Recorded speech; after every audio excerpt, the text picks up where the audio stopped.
The record-breaking US government shutdown is over for now. But what comes next? Donald Trump hasn't got the billions of dollars needed to build the border wall with Mexico, but federal workers will finally get paid. How will the president's supporters respond? This is Inside Story.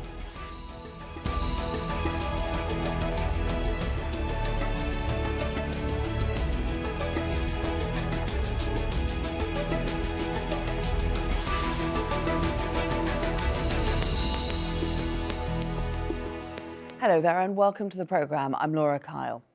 Donald Trump had warned that the longest US government shutdown in history could go on for years unless Congress gave him money to build a border wall with Mexico. Then after 35 days, the president signed a bill to end the standoff for now. He's agreed with congressional leaders to reopen government departments for 3 weeks whilst they try to hammer out reforms to border security. The congressional deal doesn't include the $5.7 billion Trump wants for the wall, but Trump insists he hasn't caved in to the Democrats. 800,000 federal workers who've missed 2 paychecks are expected to get paid at last. We'll bring in our guests in just a moment. First, Alan Fisher has this report from Washington. Thank you very much, my fellow Americans. It's over, for now. I am very proud to announce today that we have reached a deal to end the shutdown and reopen the federal government. After the longest shutdown in American history, 35 days, steps are now being taken to get 800,000 federal staff back to work. But the funding deal is just for 3 weeks. In that time, Republicans and Democrats will discuss a long-term plan. Here's the problem. The president still wants his border wall. The Democrats don't want to agree to that. But from the White House, a warning that if he doesn't get what he wants, I will use the powers afforded to me under the laws and the Constitution of the United States to address this emergency. Pressure had been building on the president to end the stalemate. His approval rating was dropping, senior Republicans were leaking support, and workers were warning of genuine security risks. In the Senate, the Republican leader called on Democrats to negotiate a longer funding deal that would include a significant investment in urgently needed border security measures, including physical barriers. In his Rose Garden address, the president insisted Democrats now back the idea of a border wall. That was disputed by their leader. We don't agree on some of the specifics of border security. Democrats are against the wall. But we agree on many things, such as the need for new technology and the need to strengthen security at our ports of entry. A funding bill was agreed by the Senate in December, but attacked by right-wing commentators. Donald Trump blocked it because it had no money for a border wall. His decision to reopen the government has led to new attacks from his own supporters. But one former Trump administration official says he now gets to make a State of the Union address to put his case. The State of the Union, as we all know, is a prime-time address, not just to Congress, to brief Congress, but also to brief the American people. And I expect that the president will use that time to try to address the American people and discuss the significant issue that he has before them in this border wall funding. Donald Trump said he was willing to keep the government shut down for months to get the money for a wall he promised on the campaign trail Mexico would pay for. Thousands of federal workers will now go back to work after the president misjudged the situation, the consequences, and the result. Thank you very much. Alan Fisher, Al Jazeera, Washington.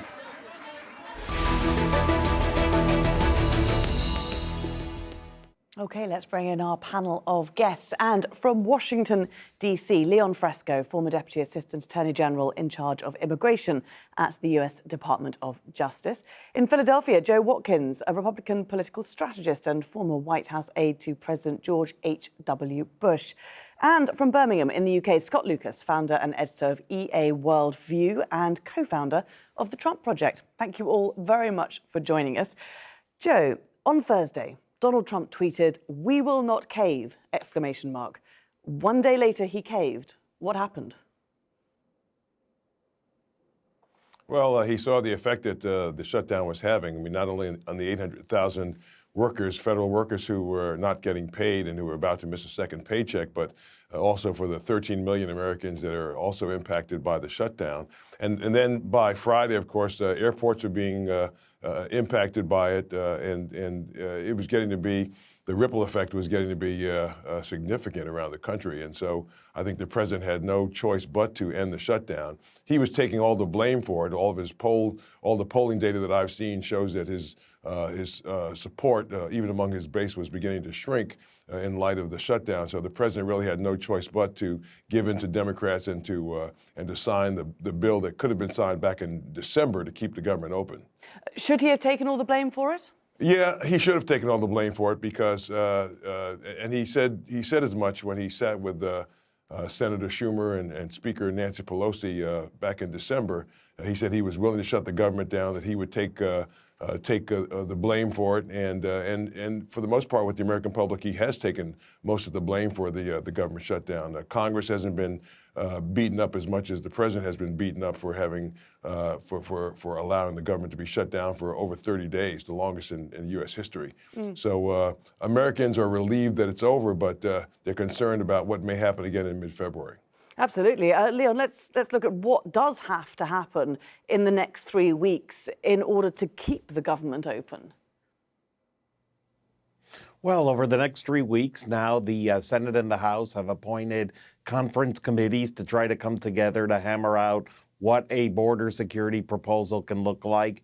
Democrats have shown a willingness to provide more money than they were going to provide in December, which if Trump wants to use that as a victory, he certainly can use that at his disposal to say, look, I got Democrats to give me more money than I was going to get before on border security. But Democrats have not shown any reason as to why they need to acquiesce to the demands of an actual border wall, given that if it was going to happen, it was going to happen during this shutdown. Now that the shutdown is over, it seems very unlikely that Democrats will now, with this 3-week interregnum period, actually give in to a border wall demand. Scott, do you think that Trump still believes that he can get the Democrats to cave on this point and that he will still get his wall? Yeah. I mean, sometimes it's hard to get inside Donald Trump's head, but the starting point is he's so committed to this vanity project, this 30-foot high steel or concrete wall, even though it has very little to do with effective border security, that it has become like this holy grail he has to have. And he matches that up to these deceptions in his head, which misrepresent migrants, which misrepresent what's happening on the border, and of course the idea that the Democrats are the enemy within. So I still think that phrase at the end of his speech yesterday, after he had caved, after he had given way, but he sort of said like the wannabe tough guy who gets knocked down that says, I'll show you, and he says, I can shut this government down again, or I can even declare a national emergency. I don't think he can get away with it, but that's different from Donald Trump realizing that he can't get away with it. And who else does he have to convince, Joe? I mean, it's not just the Democrats, is he? I mean, how much support does he still have to sort of claw back from within the Republicans for this? Well, Republicans, he lost some support during the course of the shutdown from Republicans, and there are Republicans who have to run for re-election in 2020. A number of U.S. senators have to run for re-election in 2020. And of course, every member of every Republican in the House will have to run again in 2020. But he did lose some support among Republicans during the course of the shutdown. And but the president will remain adamant about this wall. He's not going to get it from Democrats. The House is controlled by Democrats. He is not going to get the funding that he wants for a border wall specifically. Democrats and Republicans are happy to talk about border security and how that can be reasonably accomplished and what it will take to do that. But Democrats certainly will not want to talk about or entertain the possibility of any money at all for a border wall, which means that the only option the president will likely have is to call a national emergency, which also in turn will be challenged in the courts, I'm sure. Absolutely. I wanted to explore that a little bit. Leon, can Trump convince the courts that this is an emergency that needs addressing when it's been dragging on for weeks already and indeed will take months to build the wall? Well, so there are two separate issues. The first issue is, can he declare a national emergency that allows him to engage in construction projects? I think for sure, if you look at 9 judges on the Supreme Court, 4 of them he already has, I think, in his pocket that will say yes. The question is Justice Roberts. Justice Roberts sometimes has ruled for Trump, sometimes has ruled for people suing Trump. I think in this case, probably Justice Roberts would allow it. But even if he had the authority to build the wall, he still needs the money to build the wall, and that's the problem. The reason he hasn't really declared this emergency is, even if he has the authority, he would need to reprogram money that the Defense Department is using for very vital defense projects in order to actually start building border wall, and nobody's going to allow him to do that. And so for that reason, that's why he hasn't actually declared this emergency. It hasn't been some act of benevolence. It's that even if he has this authority to declare the emergency, there's no actual money behind it to build the wall. And he's talking about $5.7 billion to build just 230 miles of wall, which even that is optimistic that that's how much you could build. But the point is, with reprogramming money, you wouldn't even be able to get $1 billion. So you wouldn't. If you looked at a radar of the wall or a picture from a satellite, you would see no difference 2 years from now or now of what wall was on the border if you tried to use this national emergency provision. So essentially what I'm hearing here is that he can't win, he can't get this wall built, and Trump doesn't like to not win, does he, Scott? What do you think his reaction is going to be? How's he going to handle this? He's probably going to keep screaming, I want, I want, I want, like my 5-year-old used to do, and you say no, no, no. But the difference this time is that Donald Trump is in a corner.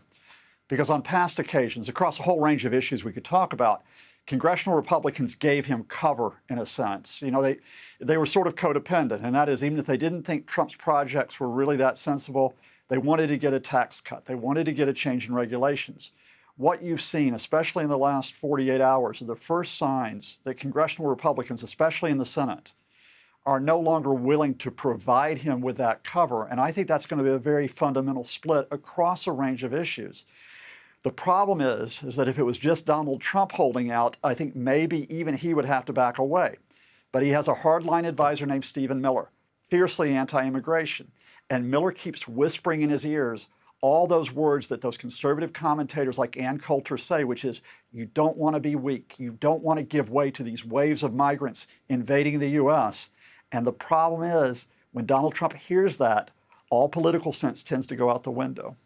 Yeah, I wanted to raise that point as well, Joe, because this criticism by the right-wing media, I mean, it's what Trump really responds to, isn't it? And it essentially pushed him, or helped push him, towards a government shutdown in the first place. And now we're seeing the same commentators calling him a wimp, calling him a broken president. So given that he has been backed into a corner, what's his next move likely to be? Well, he doesn't like it when the key conservative commentators attack him, and he usually does react to that. In this case, his back is up against the wall because he doesn't have a lot of options with regards to getting funding for a border wall. So whatever he does, he's got to make it look like a victory. And the president's been very skillful in the past in doing that. I'm guessing that that's what he'll do here. So the national emergency looks like, at least calling a national emergency to build a wall, looks like he's moving ahead and he's not caving in, so that the base will say, well, you're doing what it is we want you to do. But on the other hand, the courts are going to challenge him, and even if the courts give him his way, he's going to have a very, very hard time finding the dollars, the funds necessary to actually construct the wall. So it's going to be difficult for him, one way or the other. And also, is it not going to be a difficult one to get past the Republicans, who may well be legitimately concerned that if he sets this precedent of calling a national emergency when he can't get something through Congress, it's something that the Democrats could then do down the line in the future when it comes to responding to something like climate change or like some sort of mass shooting event? Clearly, the president has to be mindful of other issues where he's going to need Republicans to support him. And my guess is that the president will listen to Republicans who may persuade him that border security and technology can be substituted for a physical barrier. That if he can persuade his base that that border security and use of technology is a way to create some kind of a technology barrier to keep people who from coming into the country illegally. If he can convince his base of that, he'll try to make a win out of that. He'll say, well, we got money for border security. That's still a primary issue, and we did build a wall, maybe not a physical wall, but we built some kind of a barrier that keeps people from coming into the country illegally, and he'll count that as a win. And that way Republicans get to save face as well.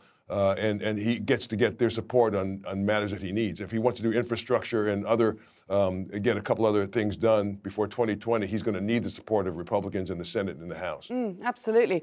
Well, let's just remind ourselves this is about more than politics. It is actually about people's lives. And let's hear now from some of the government workers who hadn't been paid for 5 weeks and might now be feeling some relief, but are fearing that another shutdown could still happen if talks fail.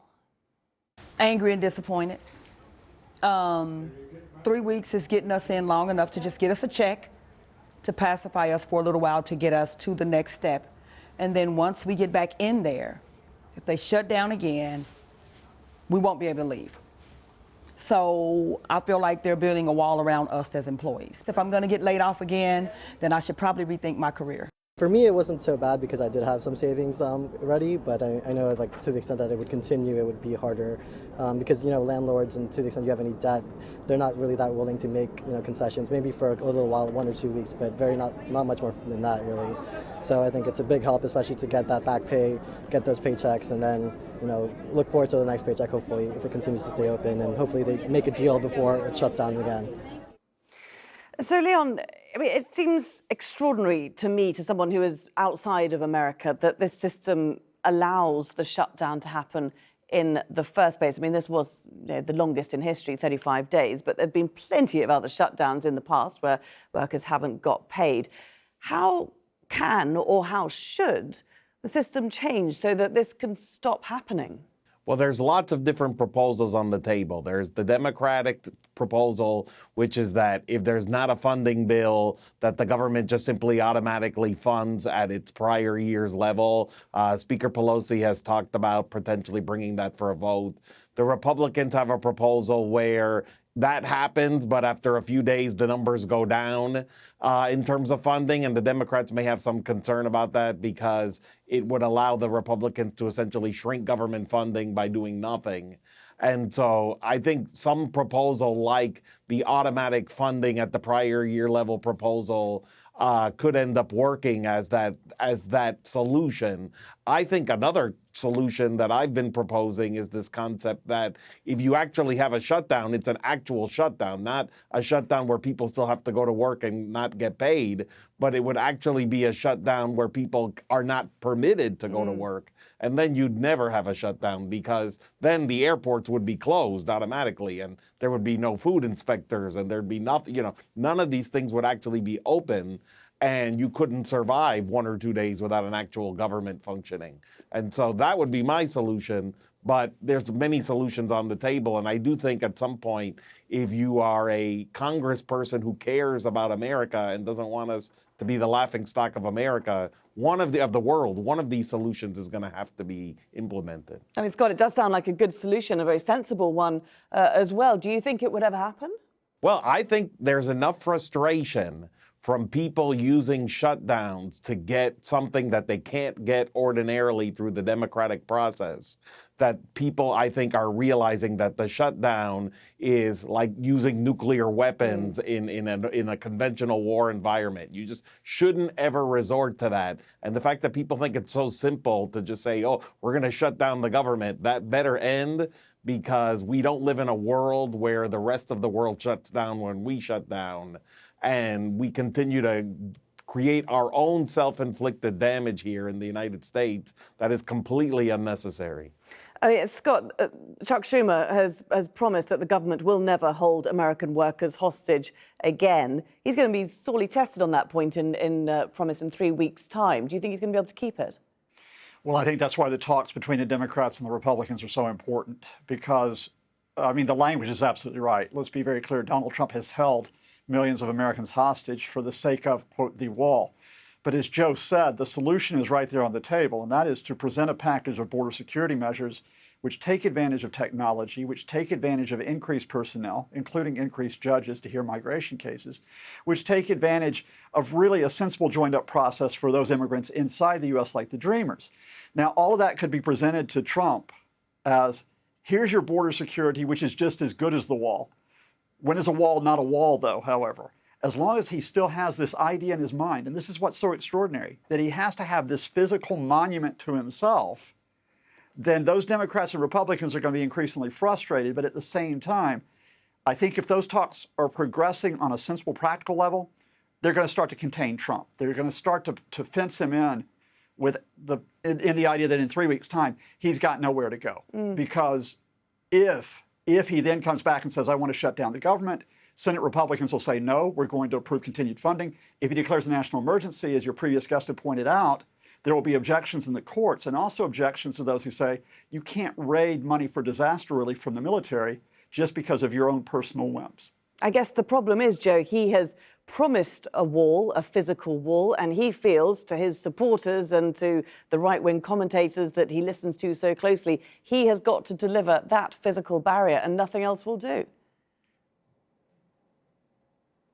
Well, for right now, I mean, in the world of politics, and certainly for President Trump, the answer is for right now. That could always change, and I think as he sees his options narrowing, he may be inclined to figure out a different way to describe what a wall is, and if he can come to terms with what will likely pass muster with Democrats and Republicans for border security, and then claim victory and say that that's basically a wall. It's a technology wall, not a physical wall. He'll claim victory, and his base will be mollified. But the president has demonstrated the ability in the past to change on a dime. So, yeah, this has been his signature campaign promise. But I don't see any way that he gets a physical wall done easily. I don't see any way that he gets a physical wall done. There's not going to be the funding for it. He's going to be challenged in the courts if he declares a national emergency, and there's no appetite in Congress for it. So I think he's going to have to change the definition of what a wall is, and then in order for him to claim victory with his base. Scott, do you think that his Trump's base will be mollified? I know that you told our interview producer earlier that your mum is a Trump supporter. Would she, for example, forgive him if he went back on this campaign promise? She wouldn't be happy. The question is whether she would blame the Democrats and left Trump off the hook. But I think that raises a very interesting point, and that is that Joe's absolutely right, and I think he's coming, with respect to him, he's coming from sort of a mainstream Republican perspective on this, a sensible perspective, but this just illustrates the divide. And that is when you get commentators on Fox TV, when you get certain commentators at the Heritage Foundation, when you get an Ann Coulter eating up airtime to simply say, we cannot give an inch, we have to have this physical wall, or the migrants win, we are defeated as America. It's that polarized environment which is beyond Trump, which in a sense traps even him. And the problem is, we know, and Joe's absolutely sensible on the way forward, Leon's sensible on the way forward, but what's the first thing that Donald Trump watches in the morning when he flips on his television? It's not us here at Al Jazeera, it's those folks on Fox TV, and that undoes all the practical work that other people are trying to do to get him to say, maybe a wall can be a very different kind of wall. Absolutely. Leon, just in the last 30 seconds, we've got how weakened has Trump been by this whole episode? I think it's a tremendously devastating 3 weeks for him, or 30 days. He needs to come to grips with the fact that at the end of the day, he shut down the government for 35 days for 10% of a wall, 10% of what the actual border is. And so that wouldn't have stopped people from coming to claim asylum at the other 1,800 miles anyway. So this entire enterprise was completely fruitless from the start, even if he got everything he wanted, and he didn't even get 1 foot of wall. And so from that standpoint, I mean, people just throw their hands up and say, what are we doing to ourselves here? Right, and it's certainly going to be a tough 3 weeks ahead as well. Many thanks to all our guests for a great discussion today. Thanks very much. Leon Fresco, Joe Watkins and Scott Lucas. And thank you too for watching. You can see the programme again anytime by visiting our website. That's aljazeera.com. And for further discussion, do go to our Facebook page. That's facebook.com/AJ Inside Story. You can also join the conversation on Twitter. Our handle is @AJ Inside Story. From me, Laura Kyle, and the whole team here in Doha, bye for now.